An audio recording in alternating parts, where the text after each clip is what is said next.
से गंगा निकलनी चाहिए और सिर्फ हंगामा खड़ा करना मेरा मकसद नहीं है। मेरी कोशिश है कि ये तस्वीर बदलनी चाहिए और तेरे सीने में ना सही, मेरे सीने में ना सही, तेरे सीने में ही सही, कहीं भी हो आग जलनी चाहिए। बस्तर का विकास होना चाहिए। बोले भारत माता की। मंच पर इस समय बहुत सारे हमारे आदिवासी समाज और अन्य समाज के अतिथि यहाँ बैठे हुए हैं। मैं सबका नाम लेना समझता हूँ कि थोड़ा समय कम पड़ जाएगा। हमारे जिला अध्यक्ष भास्कर जी ने सभी का नाम बहुत आदर के साथ ले ही लिया है। मैं सीधा ये बात आपके सामने रखना चाहता हूं कि हमारी चुनौतियां क्या है। सबसे पहले तो हमें ये जानना पड़ेगा कि गांव की जो व्यवस्था है, ठाकुर जोहारनी की व्यवस्था है, ये हमारे पूरे 12 और 14 बिरादरियों के लिए, हमारे सारे गोंद के जो रीति रिवाज है, जो रस्म है, उसको पूरा करने के लिए इस अंचल में रहने वाले हमारे साहू समाज, कलार समाज, मरार समाज, हमारे गांडा समाज, लोहार समाज, अन्य अनेकों 12 से 14 बिरादरी होते हैं जिनके साथ हम मिल करके धरती माता का सेवा करने वाले लोग हैं। और आज उसी सिलसिले में हम हमारे गायता को, हमारे ठाकुर को जो है धन्यवाद देने के लिए आए हैं कि उन्होंने पूरे साल भर अपने गांव की सीमा की रक्षा की, देवधामियों का सम्मान किया, गांव में किसी प्रकार के कोई भी अनहोनी होने नहीं दिया। उसके लिए धन्यवाद देते हैं। और ये जो नया फसल हमारे किस्मत में आया है, उसको हमारे घर परिवार के लोग, समाज के लोग बहुत अच्छे तरीके से उसको अपने जीवन में उपयोग करें, ये इसका मुख्य उद्देश्य रहता है। साथियों, सबसे पहले मैं बताना चाहूंगा कि हमारी चुनौती हमारी आदिवासी के अस्तित्व को लेकर है। मुझे कार्यक्रम में आने से पहले आयोजकगण ने 2-3 मुद्दे दिए हैं। मैं चाहूंगा कि उस पर ही अपनी बात को रखूं।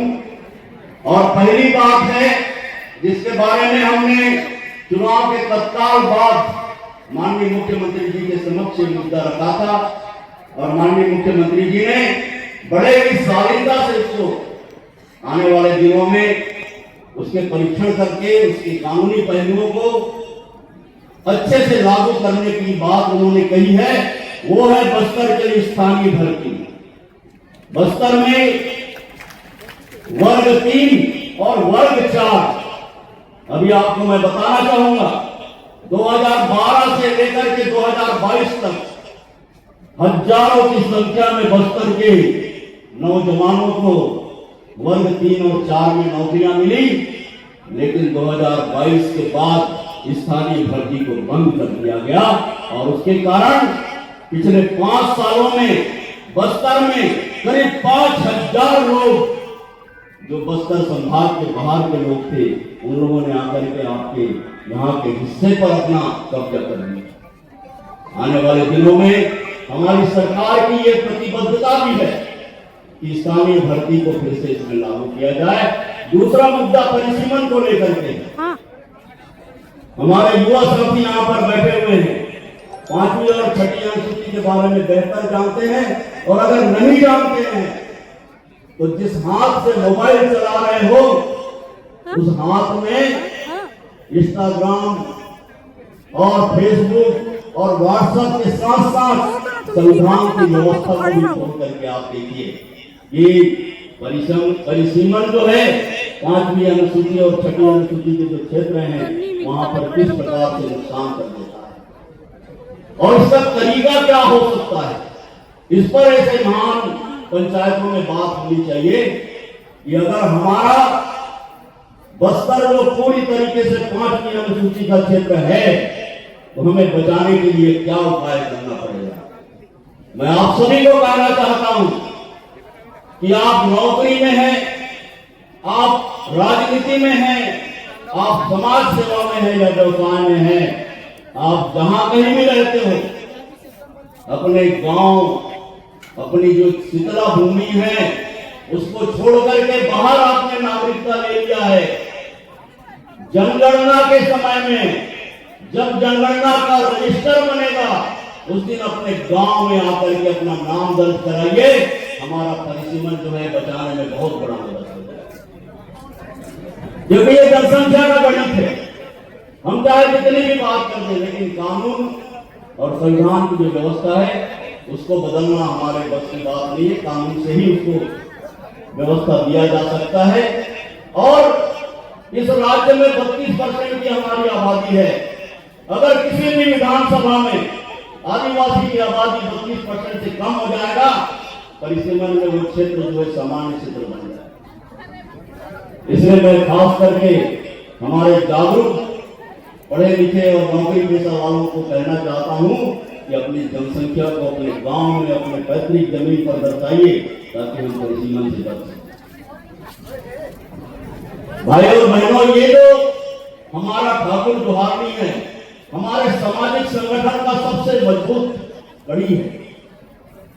हमें हमारे रीति रिवाज, हमारा धर्म, हमारी संस्कृति, हमारा जीवन पद्धति, हमारा जन्म संस्कार, हमारा विवाह संस्कार और हमारा मृत्यु संस्कार को अक्षुण्ण रखने की एक व्यवस्था।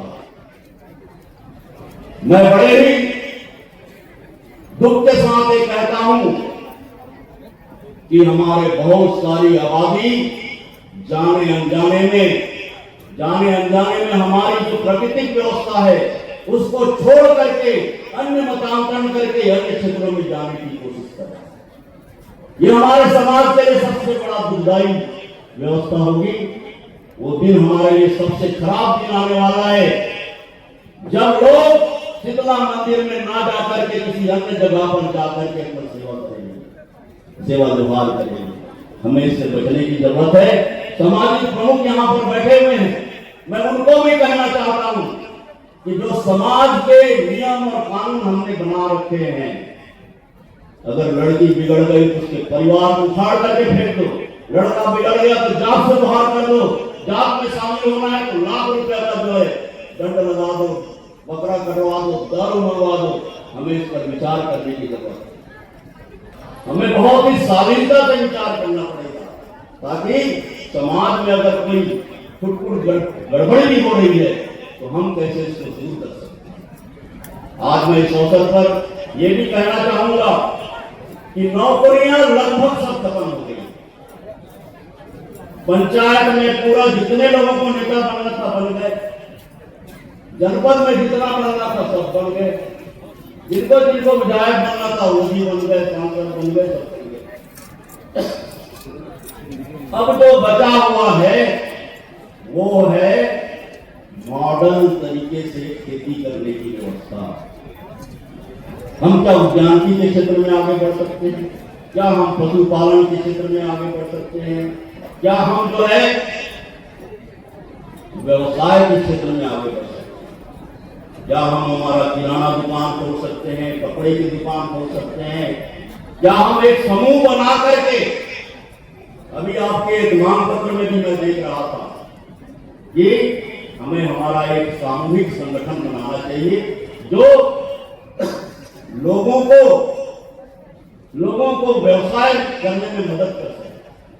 मैं आपको एक उदाहरण बताना चाहता हूं। रायपुर के बाजार में करीब चले जाना, अगर एक चप्पल खरीदने के लिए भी किसी सिंधी के दुकान में आप जाओगे तो आपको एक नहीं, दो नहीं, 10 नहीं, 50 दिन चप्पल निकाल कर दिखाएगा। आपको लेकर के ही जाना पड़ेगा। और अगर किसी कारणवश अगर आपने वो मना भी कर दिया कि चप्पल लेना ही नहीं है तो वो आपको अपने ही रिश्तेदार के दुकान में अपने घर से भेज करके पहुंचाएगा। इस व्यवस्था को हमको समझना पड़ेगा। केवल ये कहने पर कि हमारी आदिवासी संस्कृति है और इस पर हम हस्तक्षेप बर्दाश्त नहीं करेंगे, दूसरों को हम घुसने नहीं देंगे, हम दूसरों को अन्याय करने नहीं देंगे। ये केवल एक कोरी कल्पना है। कंधा से कंधा मिला करके बाजुओं से टक्कर देना पड़ेगा। प्रतिस्पर्धा का युग है, प्रतिस्पर्धा तो करना पड़ेगा। ये हमारी आने वाली पीढ़ी के लिए मैं कह रहा हूं, घबराइए मत। पानी कितना गहरा है उसका अंदाजा तैरने से होता है। मेड़ में खड़े होकर के चिल्लाने से नहीं होता है कि ठंडा पानी है, गहरा पानी है, लहरें ज्यादा है। और इसी पर मैं कहना चाहूंगा, लहरों से डर कर नौका पार नहीं होती और कोशिश करने वालों की कभी हार नहीं। जिनमें कोशिश करने की ताकत है, वो ताकत हमारे समाज के लोगों में है। आप चीटियों के बारे में सुनिए। नन्ही सी चीटी जब दाना लेकर के चढ़ती है दीवारों पर, 100 बार फिसलती है, लेकिन अंत में चढ़ ही जाती है, क्योंकि उसकी कोशिश कभी बेकार नहीं होती और कोशिश करने वालों की कभी हार नहीं। ऐसे समाज में उत्साह पैदा करने वाले माहौल बनाने की जरूरत। गांव में इस समय बेतहाशा नशाखोरी चल रहा। नौजवानों का जो ग्रुप है केवल मोबाइल देखते हुए नशाखोरी करते हुए दिखाई दे रहा है। ये हमारे लिए बहुत चिंता का विषय है। गांव के लोगों को अगर बोलेंगे कि भाई इनको समझाओ, नौजवान को ये क्या कर रहे हैं, मार बात है। 20 साल का नौजवान हो गया और विकास भी हुआ। विकास का जो पैमाना है उसको आप देखेंगे तो निश्चित तौर पर पाएंगे। और खुशी इस बात की है कि इतिहास में पहली बार छत्तीसगढ़ राज्य का मुख्यमंत्री एक आदिवासी मुख्यमंत्री, एक अर्जुन मुंडा पूर्व मुख्यमंत्री और एक विष्णुदेव साय वर्तमान के मुख्यमंत्री हमारे बीच आ रहे हैं, जिन्होंने 18 लाख पक्का मकान बनाने का ऑर्डर किया, जिन्होंने 2100 रुपये को 1000 रुपया राशि देने का साहस दिखाया। ऐसे माननीय मुख्यमंत्री आज हमारे बीच आ रहे हैं एक छोटे से कार्यक्रम। मैं सगे सिंह वट्टी और उसके पूरे टीम को धन्यवाद देता हूं। पिछले 10 दिनों में उन्होंने पूरा आकाश पताल और आसमान को एक कर दिया मेहनत करके। इस आयोजन को करने के लिए जोरदार ताली अपने से गंगा निकलनी चाहिए और सिर्फ हंगामा खड़ा करना मेरा मकसद नहीं है। मेरी कोशिश है कि ये तस्वीर बदलनी चाहिए और तेरे सीने में ना सही, मेरे सीने में ना सही, तेरे सीने में ही सही, कहीं भी हो आग जलनी चाहिए। बस्तर का विकास होना चाहिए। बोले भारत माता की। बुढ़ापे